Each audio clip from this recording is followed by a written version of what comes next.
մեր տարածքում, այսօրվա Հայաստանի Հանրապետության տարածքում 1045 թվից այսօր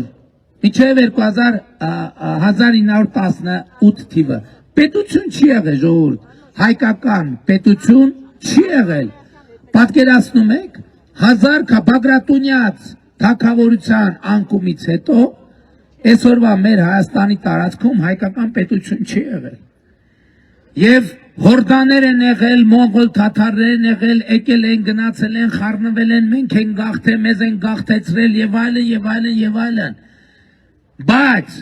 հասկանում եք, եւ այս տրամբան, բայց այս տարածքում եղել են պետություններ։ Այս տարածքը երբեք չի եղել, որ ընդհանրապես ոչ մի պետություն գոյություն չունենա։ Այստեղ եղել են պետություններ, բայց ոչ հայկական պետություններ։ 1000 տարի դուք պատկերացնում եք այդ ինչա։ Եվ այդ վերադարձների թեման անընդհատ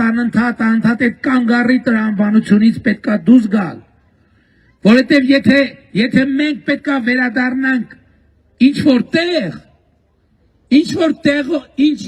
հրահրում ենք այդ ինչ-որ տեղին, որ նրանք ասեն մենք վերադառնում ենք ստեղ,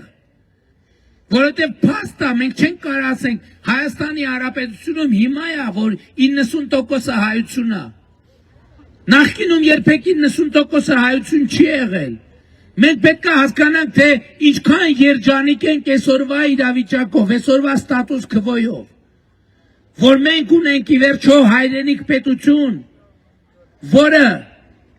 մենք պիտի որոշենք մեզ համար կանգառա թե հանգրվանա։